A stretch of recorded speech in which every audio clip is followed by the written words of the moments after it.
Hello, hello, hello. Welcome back. We got a quick clip for you guys. At the last break, we got a text from Kayla that said, "Do you guys get this excited for your Thunder song?"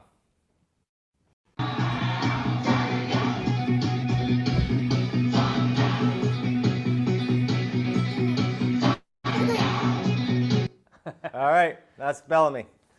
All right, Mark.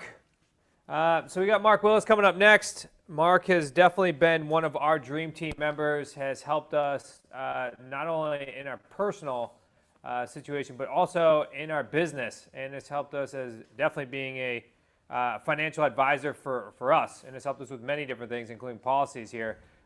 So again, only bring people that we utilize and that we trust.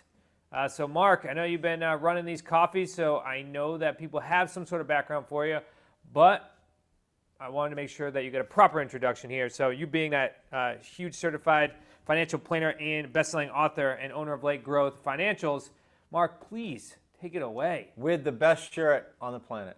There you go. That's right. I had a shirt earlier for breakfast during the coffee time. It said, well, I wish I had it here in front of me. It said, "Dear Math, I'm not a therapist. Solve your own problems." I wish I had that back in high school. Absolute dad joke, and I appreciate it. That's right, man. I keep them all in a database. Ooh, man. All right. Hey, I'm so glad to be with you guys. I am pumped. I don't know if I was doing some rock and dance moves like Bellamy there. That was awesome. I should be learning from her. We've got a lot of fun stuff to cover together today. There's been so much fun stuff that has been shared already. Each time we have an opportunity to speak to this incredible crowd, I'm always feeling so pumped up and just motivated to do like a better, bigger job for the world and for our clients. I've been honored and privileged to get to work with literally hundreds of the smart real estate coach community now. And it's been a real honor and a blessing and a privilege to get to work with you guys. And, I wanted to, I always want to bring something a little different to these presentations. And today is going to be no different. Today, we're going to get into a strategy that some may have heard of, and others, it might be, sort of a head tilter, like what? Okay, so the financial strategy we're going to be discussing today is a strategy known as Buy, Borrow, Die. Buy, Borrow, Die. Clint was just talking about house hacking, and that sounds pretty weird. Well, this strategy, I'd say, sounds at least as weird, Buy, Borrow, Die, but it's how Bezos, Buffett, Musk, and you can pay no taxes both now and for the rest of your life and even beyond your life. I mean, what if you could build massive amounts of wealth and never pay taxes? I mean, truly tax-free wealth. I believe you guys are going to want to listen and review every single second of our presentation today. I'm going to guide you through the steps to invest completely tax-free.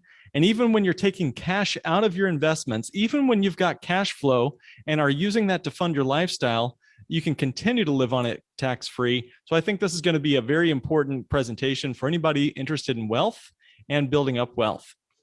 So again, my name is Mark Willis. I am a certified financial planner.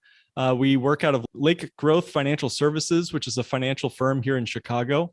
We do have clients in all 50 states and even Canada and beyond around the world. So I'd be honored to speak with you guys. If you cannot stay to the very end, there's going to be our link in the at the bottom of every slide. It's qlslive.com/Lake Growth, LAKEGROWTH. Or you can just jot down my phone number there and give us a call directly.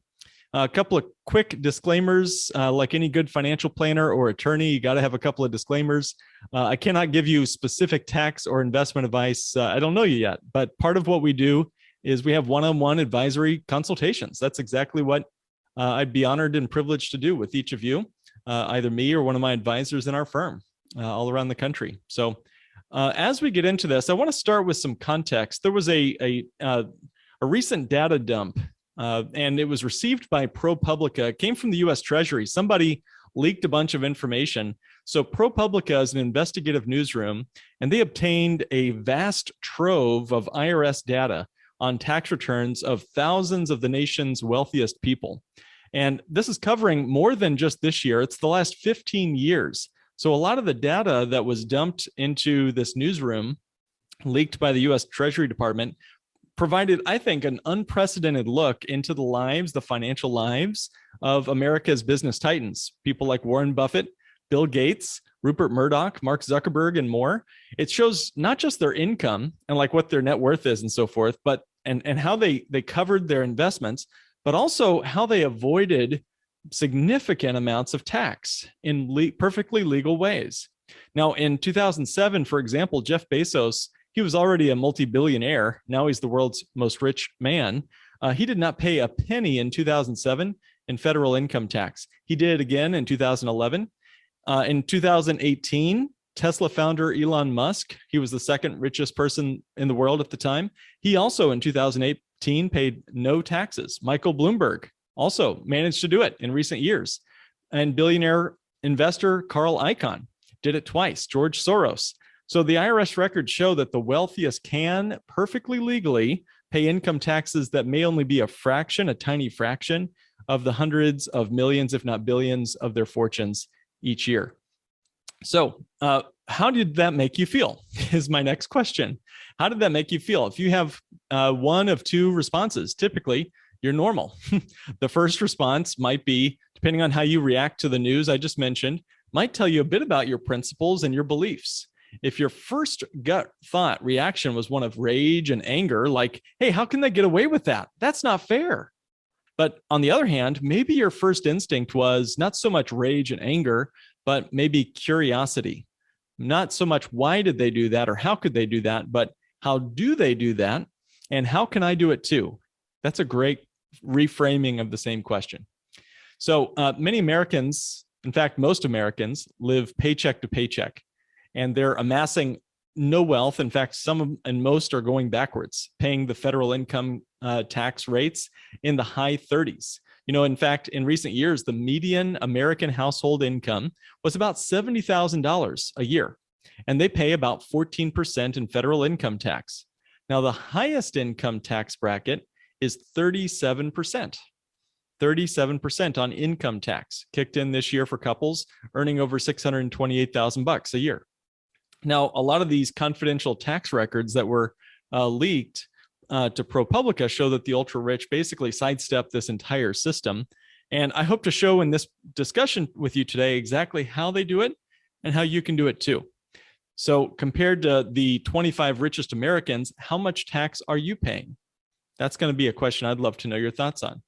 So again, according to Forbes, the 25 wealthiest people who saw their wealth accumulate, it was a total of $401 billion from the year 2014 to 2018, and they paid $13 billion in federal income tax over that same period of time.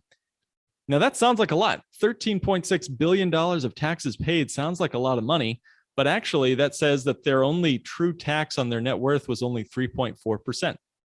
The wealthiest Americans only paid 3.4% of their wealth to taxes. Is that a problem? I don't know. I'm not here to debate the ethics or the politics of that. Let's just talk about whether it's a legitimate strategy. I mean, that is the law of the land. So it's how do the mega billionaires do it? How do they do it? You know, well, they're paying these mega bills and covering their mega mansions and yachts and more while still just living on $1 salaries, hanging on to their stocks and not selling them. According to the public documents, there's one answer for how they do it, and that is borrowing money, borrowing lots of money.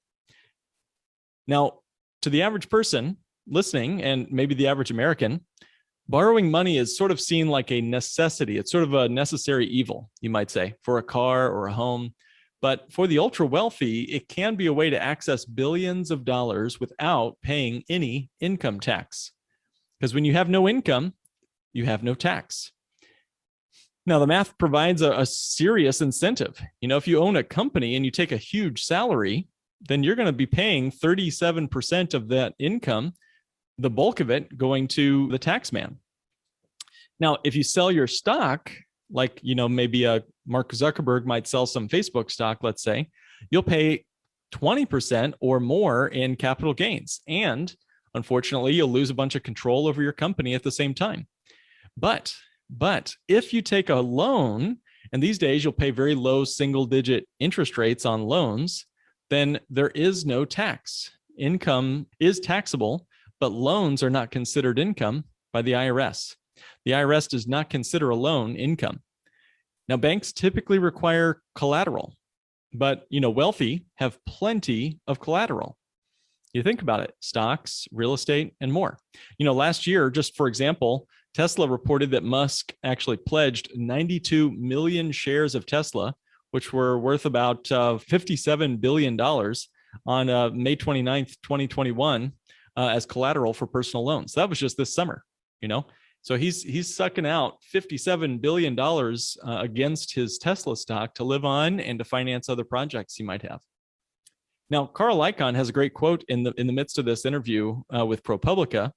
He says, there's a reason why it's called an income tax. Income tax. The reason is whether you're a poor person, a rich person, if you're Apple, if you have no income, you don't pay taxes. I want that to sink in because that is not an ethical statement. That is just a legal statement. If you have no income, you pay no taxes. Now, I'm not here to promote their concepts, their strategy. I think there's probably some risk, certainly, and I'm going to get into how you can actually beat the wealthy at their own game. I want to leave the news headlines, So what? These 25 wealthiest Americans, what does that have to do with the rest of us, right? I'd like to show you a way you can supercharge their strategy with Bank on Yourself and even prepare yourself to survive and thrive while the uber wealthy are seeing their empires crumble. Okay, so that's what we're going to spend the rest of our presentation discussing and reviewing today. Okay, so these are the 3 words I want you to write down. Put them down wherever you're taking notes, or grab a Post-it note, put it on your computer, whatever you do. Get out a piece of paper and write these words down. Buy, that's B-U-Y. Borrow, which is B-O-R-R-O-W. And then die, D-I-E. Now, each of these steps, buy, borrow, die, each of those words relates to a feature of the American income tax law, a feature of the American income tax law that has been around for over 100 years. And it's really the key that unlocks the door to tax-free living of the very wealthy and even you and me. So let's go through them one at a time. Step 1 is the word buy. Now, the key here is you have to buy assets. You have to buy an asset, something that hopefully is an asset, something that will go up in value. Okay, so let's buy an asset that's specifically not going to produce any cash. Now, this is really important. You have to find something that does not spin off cash flow, which sounds counterintuitive for most of us who are used to things like real estate. Now, Berkshire Hathaway stock, for example, that's Warren Buffett's company. Berkshire Hathaway stock does not pay a dividend. Or your house, for example, your house, unless it has an ATM attached to it, typically your house does not spin off cash every month. That's the buy step. The buy step works because of the realization requirement, which has been around in the American tax law for over 100 years. You don't pay tax on an asset until and unless you sell that asset or it spins off some cash for you, okay? If you're just buying and holding, if you're just owning your house, or if you're just owning Berkshire Hathaway and it doesn't have a dividend, or if you're owning a sports franchise and it's just going up in value, you're not paying any tax on that while it's going up in value. Now, we're not talking about mutual funds, right? And we're not talking about savings accounts, right? A savings account is for, it's the retail amateur place to save money. If you put money into a savings account, it spins off cash. I don't know if you've ever noticed this because you about need a magnifying glass to do it, but the tiny fraction of a percentage of interest that your savings account earned last year, let's say you earned $30 of interest, that $30 is taxable to you. You might remember getting a little 1099. It might have come in a tiny little envelope about this big, but you got a 1099 from your bank last year reporting that $30 of interest earned, and then you had to pay a little bit of money to the government for that interest earned. I don't think that's the way to go. You want to look for an asset that does not produce cash if we're following the buy, borrow, die strategy. Okay, so enough about number 1, buy. Step number 2 is borrow. Borrow. Step number 1 gave us a rise in value without cash income. And that's a lot of fun. It helps us feel better about ourselves when we have our net worth going up. But I'll tell you, you cannot eat a net worth statement. You still have to live, right? You can't take unrealized appreciation to the grocery store and spend it like it's cash. So how do you get cash? How do you buy stuff? How do you live your life? The answer is step number 2, which is borrow. And again, ever since the history of income tax in this country, borrowing has not been considered taxable income. And you don't pay tax when you borrow cash. No, if that was not the case, if you borrowed money to buy your house, like a mortgage, all of a sudden you'd have a massive tax bill on that mortgage, right? If you have stock and it's going up in value, you can take out a margin loan. If you're buying real estate, you can take a mortgage. If you have gold bullion, you can find a way to borrow against your gold bullion. When you borrow, you don't pay any tax on that. Okay, so that's step number 2. Now, I want to take just a quick second and describe why. Why don't you pay any taxes when you borrow? And the answer is because you have to eventually pay back somebody that you borrowed the money from. So it's not technically income if you have to pay it back. That's the kind of the idea there. And one of the main reasons why the wealthy are able to avoid their taxes is because instead of earning money and then spending it, they borrow money and then spend that instead. And it's a big difference when you're spending money that you earn versus when you're spending money that you've borrowed. When you earn money, you pay taxes on that earned money before you can spend it. So if you earn $1, let's say, you might only have 70 cents on the dollar to spend now that the government has taken the other 30 cents. But if you borrow $1, you get to spend the whole dollar, all 100 pennies, because you didn't actually earn it and there was no taxes due. So you get a great increase on your spendable cash or investable cash if you've borrowed rather than just if you've earned it and then paid the tax man.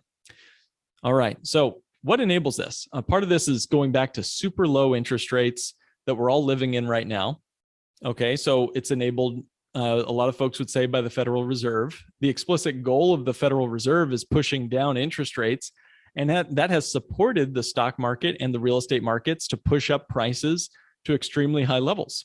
So we would not be seeing executives doing this buy, borrow, die strategy, these uber wealthy, if interest rates were higher, because arbitrage between the borrowed money and the house appreciation or their Tesla stock or whatever would not be great enough. The juice would not be worth the squeeze. In this low interest rate world where the stocks are soaring and real estate prices are going sky high, buy, borrow, die is an incredible, powerful tool for the uber wealthy, but there's a giant bear trap waiting for them. And we're going to talk about how you can avoid it. Okay, so there are some advantages to using debt.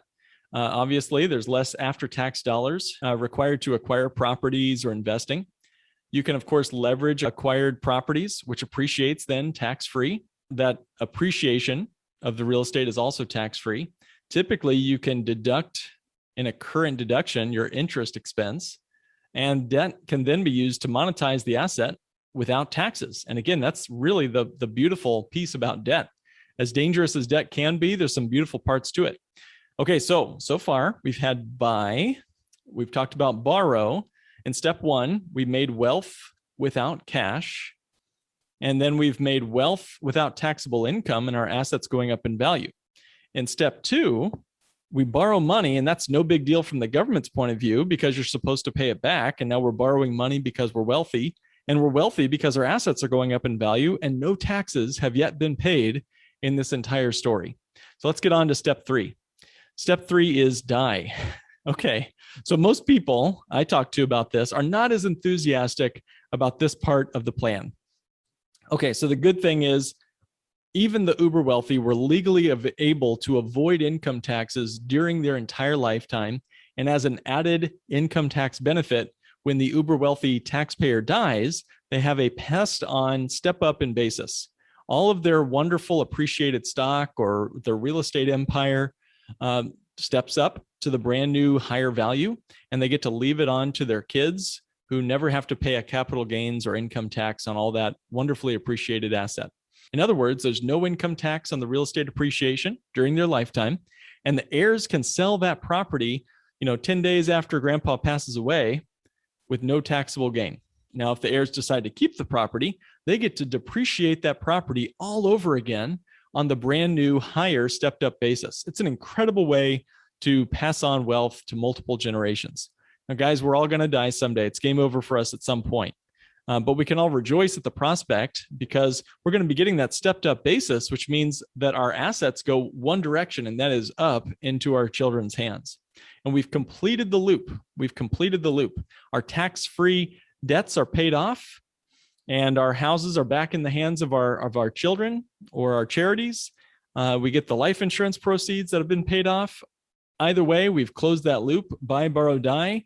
You've never paid tax in your entire lifetime. Your heirs are going to not face a tax when they get started in their life, when you pass on all of your assets. It's a crazy and awesome strategy. Buy, borrow, die. So here's the big divide. For most Americans, taxes are pretty simple. There's a big divide between wealth, the wealth class, and the wages class. People with wages are facing this onerous wage tax system, and there's fewer and fewer exits and deductions left to take. On the wealth side, on the asset side, it really does come down to buy, borrow, die. That's about the only strategy that really works over a lifetime. And that's why Warren Buffett pays almost no taxes, and he talks about that very publicly. Now, there is a big caveat and a big hidden danger to buy, borrow, die. So first, the caveat. The caveat to buy, borrow, die is you must buy a ticket. You got to buy your ticket to do buy, borrow, die. Now, in 2013, Mark Zuckerberg bought his ticket. He was a newly minted billionaire with Facebook stock appreciating. It's not like they swim around in gold coins. You know, he still had a $1 minimal salary at that time, and he just had all this highly appreciated Facebook stock in 2013. And so he cashed out, he bought those stocks, he realized those stocks, he paid about $1 to $2 billion in taxes in 2013. Youch, $1 billion tax bill. Can you even imagine that? Why did he do that? Well, he reaped these large financial gains from exercising the stock options that triggered that massive tax bill. And now those are his. And what has he done with them? He's now borrowing against them. He's now spending cash that he's borrowed against those stocks that he now keeps in his net worth. Zuckerberg now has $11 billion more money from which to play the buy, borrow, die game. He can live off money borrowed against that huge sum, and he's getting these very low interest rates, and he can basically get a tiny $1 a year salary to work on Facebook. Now, what does this have to do with you and me? And I guess if we can get curious, how could we emulate the strategy that we see the wealthy taking advantage of? And in fact, how can we even improve upon the buy, borrow, die strategy? You don't have to be Mark Zuckerberg. You don't have to be a billionaire to do buy, borrow, die and avoid taxes. So how can we do this? Let's talk about how life insurance, designed the bank on yourself way, is a beautiful buy, borrow, die strategy. Okay, so again, we're going to kind of dive into bank on yourself. And if you've never heard of this concept before, write down the words bank on yourself. It is a specific and targeted, engineered whole life insurance policy that's designed for massive cash value. And again, I say it's a perfect buy, borrow, die strategy. First, you give money to the insurance company, you buy an insurance contract, and it rises in value, guaranteed. But you do not pay taxes on the increase of your wealth in the life insurance cash value. That's perfect for step one, buy. Step two, you can borrow against the life insurance when you need to make a major purchase, go on a trip, invest, and you're not going to have to pay any taxes when you borrow against your life insurance. And then when you pass away, step three, a long time from now, hopefully, the loan is paid off by the net proceeds of the life insurance policy. So let's get into this in greater detail. That tax-free death benefit is really what's left behind for your next generation to start it all over again. Let's get into this in greater detail. Okay, so buy, much like with Mark Zuckerberg or any other newly minted rich person, you have to buy your ticket with your after-tax dollars. So it is still, a moment in time where you will pay a tax to get on the buy, borrow, die train. You have to get that financial flywheel going. And I mean, for your entire life and for even multiple generations, it's going to be important that you buy that ticket. Life insurance premiums are how you purchase life insurance policies. If it's a cash value, dividend paying whole life insurance policy, you're going to typically almost always purchase those cash values with after-tax dollars. So look at what Mark Zuckerberg had to do to get into the wealthy club. Now, once he's there, he'll never have to pay tax again for the rest of his life. Similarly, your free and clear after-tax dollars are being used to purchase an insurance policy, and then they grow compounded, always accumulating, but never spinning off unwanted checks in the mail that you'd have to pay your taxes on. Now, it does accumulate, and it even earns dividends, but we'll show you a way to avoid getting taxed on that increase and getting taxed on those dividends as well. So this is quite unlike your wages at your W-2 job, or even worse, mutual funds or dividend-paying stocks, which force you to pay taxes constantly, eroding your growth and your ability to get on the buy, borrow, die train. Now, the biggest problem with the buy step for most other assets is that the IRS finds a way for your income to get taxed and then forces you to pay taxes on it every year. So back to dividend paying stocks for just a moment. While it's really nice to see your stock value grow, and it's a really cool way to see checks in the mail from dividend paying stocks, when you get a dividend check from Coca-Cola, let's say, you're going to have to report that as income and pay taxes on that dividend every single year. Income is your enemy when you're using the buy, borrow, die strategy. So the same problem exists when it's rental real estate. When that rent is received in your mailbox, you got to pay taxes on that, especially if you've already used up all the awesome strategies that Clint talked about, like cost segregation, bonus depreciation, and more. If you hold that property for long enough, we fully depreciated, we fully cost segregated, and now all that rental income is now taxable and bearing down on us like a freight train. So there's nothing left to deduct or depreciate, and that rent check keeps coming, forcing you to pay taxes. Ultimately, that's not a great strategy. Warren Buffett has been public about his tactic to avoid dividends in his own company. Berkshire Hathaway, funny enough, has not issued a dividend since 1965. 1965. Why do you think that is? I mean, wow, they've been an insanely profitable company over these last many decades. Now, if Buffett had offered an average dividend from Berkshire Hathaway to himself and other shareholders, he would have received over $1 billion in dividend income and paid hundreds of millions of dollars in taxes each year. So it's a very intentional move to not receive a dividend check in the mail. And that's what step one is with Bank on Yourself. We are holding those dividends inside your life insurance. And that's exactly what it is. Dividends, meaning the earnings from the insurance company, are paid out to the owners of this insurance company. The insurance company owners are you and me and everybody else who owns a policy. It's a mutually owned life insurance company. Now, that dividend is technically referred to as a return of premium. That's the definition of dividends when it comes from an insurance contract. And that's the legal definition and the tax definition by the IRS. So that's a really wonderful definition. You know, most of our clients direct those dividends right back into their policy to purchase more and more cash value through paid up additions. That just accelerates and magnifies and compounds the wonderful growth of the asset without receiving that income. Okay, so I guess I have to just mention quickly, and this kind of makes me smile when I see it, but the uber wealthy cannot own these life insurance companies. You know, Warren Buffett cannot participate in this strategy like you and I can, or at least not any better than you and I can, because he cannot purchase a mutually owned life insurance company. It's literally owned by you and me. He does own some life insurance companies, and that's true. And that's what we call publicly traded life insurance companies, but he cannot be the owner, the sole owner of a mutually owned life insurance company. Now that's more like a co-op. You know, we own it together. He could be a policyholder just like you, just like me, but he would participate in the dividends just like you and me, which is a good thing. Again, as a return of premium, that's not considered income by the IRS. So one would think these dividends would be considered a distribution of profits and that the policyholder would have to pay a bunch of taxes.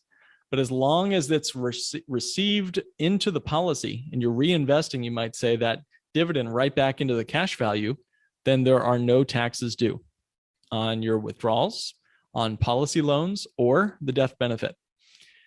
Step two is borrow. How can we borrow against life insurance? That sounds kind of weird for a lot of folks. You know, I thought you had to die to get your money out of a life insurance policy. Well, no, while you're still on this side of the grass, guys, if it's a dividend paying whole life insurance, a cash value life insurance policy, then you can access the cash in this policy, use it as collateral, and borrow against the policy and live on that cash, spend it at the grocery store, spend it in Disneyland, or hopefully, more likely, using it to help you fund some of your deals and to help make the grease in the engine work for your business. Maybe it's helping send your kids to college. Maybe it's all of those things. A life insurance cash value from whole life insurance are guaranteed to grow every single year. All assets in the universe that I'm aware of, the financial universe that I'm familiar with as a certified financial planner, all other assets cannot do this. They certainly can lose value. In fact, if you think about it, when the wealthy borrow against their asset, their Facebook stock or Tesla's stock or their Bitcoin or whatever, they're assuming that asset will always continue to grow. I'm telling you, that's stupid. That's like swimming with the sharks. When markets crash, and they certainly have the propensity of crashing over one's entire lifetime. Remember, buy, borrow, die is a lifelong financial strategy for the wealthy. The uber wealthy could find themselves deep underwater in many of their big, massive loans that they're taking. That's a big uh-oh right there. So this cannot happen with life insurance. Since it's guaranteed to grow for us every year, we always have a higher value in our policy no matter what. With the uber wealthy, when they employ the strategy of buy, borrow, die with assets like stocks or real estate empires, they have to assume that they're always going to have a generous banker who are willing to give them money. Now, are bankers always generous? Just yes or no. Are bankers always generous? I'm waiting for a yes. I don't see a single yes. I see a heck no, but I don't see any yeses. Yeah, bankers are typically pretty generous only when I don't need money. That seems to be the way they work. They're very much not so in the mood to lend when I absolutely need money. Bankers are not always generous. Now, you might loan some money to Mark Zuckerberg, guys. I mean, if he came to you for a loan, you'd probably think he was pretty good on repaying you, but it might not always be the case, okay? Especially if markets crash. What if stocks go down? What if Facebook crashes, goes bankrupt? It can happen. The whole buy, borrow, die thing can reverse itself. And all of a sudden, the very uber wealthy have these massive loans and very little way to pay it all off. Okay. So if you've been living on the buy, borrow, die strategy for 30 years and living on your third and fourth yacht, and then all of your assets begin to crumble, how are you going to come up with the money to meet your margin call, right? Or if the Fed were to raise rates on all of your loans, all of a sudden your cost of borrowing would go way up, and typically assets come crashing when interest rates rise. Again, the margin call would just wipe out a lot of the uber wealthy people. They'd have to liquidate millions of shares of stock, assuming they still had any gains at all, that would force them to pay all this income tax. And the goal should not be, of course, to want that. I don't wish any ill on even the wealthiest. I want the best for them too. But it's just important to realize that with whole life insurance, if interest rates were to rise in this economy, and it sounds like we might be headed into at least a little bit of inflation for a while, then dividends on whole life insurance would also go up. I'm actually hoping for higher inflation. I hate to say that. I don't want that for my groceries, but I love it for my life insurance because that increases the value of the profits of the insurance company, and thereby increases my dividend checks inside my policy, just reinvesting faster and faster and faster. It's a great counterintuitive way to beat the wealthy at their own game.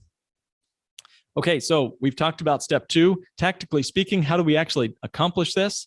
After we've built up some cash value, and it could be a small amount or a significant amount of cash value in the life insurance, you can then begin to borrow against it. And this could happen even in the first few months after you start your policy. You don't have to wait years to do this. And this could be used to either support your lifestyle or help you pay for major capital expenses or business expenses, or just an annual income in your retirement years to last as long as you do, with no luck, skill, or guesswork required. You can borrow against the cash value without receiving or realizing any income tax. I just spoke with a young couple earlier today. They're actually going to be receiving a middle six-figure income It's about 400 grand a year, income tax free out of these policies that we're setting up for them in their future. And you don't have to be, again, receiving those kind of numbers. Maybe it's 50 grand a year. Would that be helpful to you of tax-free income in your retirement? 50 grand a year without having to show that to the IRS. Now, these are unlike loans that you might be familiar with. I want to be clear about this. There is no requirement to repay a loan to a life insurance company during your lifetime. You have the right to borrow against your cash value and not pay it back. You're in control of repaying that policy loan to the policy that you control and own. If you pay it off over 1 year, 10 years, 30 years, the insurance company is happy to receive it when you send it. If you never pay it off, we're going to get to this next, then the loans are simply forgiven, or I should say netted out by the death benefit when you pass away. It's simply netted out by the death benefit when you pass away. All right, so thirdly, ultimately, after decades of wealth accumulation in the policy, then when you move on and graduate from this wonderful world, then you can leave a death benefit income tax-free to your heirs. That's done through the life insurance cash value and death benefit. Death benefits have been a staple for life insurance companies for hundreds of years. We don't need the super complicated estates, charitable organizations, foundations that the uber wealthy must set up to avoid the estate tax. Simply they're forced to give away much of their wealth, which maybe is a good thing for the rest of us, but you don't have to set this complicated series of trusts up. You don't necessarily have to set up a complicated foundation unless you want to. The ability to simply just leave money outside of your probate estate and passed directly to your beneficiary, whether that's a family member or a favorite charity or a business. You don't have to set up an expensive trust, nor do you have to hire an armada of expensive attorneys to pass away. Life insurance death benefits add to your estate, but only if the estate exceeds $22 million. Now, if your estate is coming down as you're spending that money, remember, buy, borrow, die, the death benefit is reduced by any loans that you borrow against your life insurance. This means when you pass away, likely the death benefit will be somewhat smaller than $22 million in most of our cases here today. So even if you just had a few hundred grand left over in your death benefit, that would still be passed on to your heirs income tax-free and will not trigger the estate tax either. Okay, so as you guys can tell, seeing how this buy, borrow, die strategy blends with the bank on yourself designed cash value life insurance, it's just an incredible way for us to look at a breathtaking masterpiece in an art museum. It's like watching all the parts and pieces lay together, which is once simple and nuanced in its approach. Mark, I'll chime in and say a free strategy call with you is priceless. I mean, I just spent an hour and a half last week with you, and you guys, I don't know why you wouldn't do that. He's a plethora of knowledge. Well, thanks, man. It's an honor getting to hang out with you and see how you guys are just busting it and growing and doing some great stuff. Let's see. CC writes, what is the benefit of doing a blended convertible insurance rather than a full-on whole life? The convertible term insurance does not build any wealth, but it does cost a lot less, I should say. The money to pay for it is a lot less, but it's more like renting. CC, it's a lot like renting insurance for a while, which is not a problem. We've all been there where we had to rent an apartment for a while, just like that. So term insurance is sort of like renting. Oh, someone says, if you pay interest on loans, does that go to you or the insurance company? Well, remember, who are they? Who are the insurance company? You do pay some loan interest, right? You do pay some loan interest.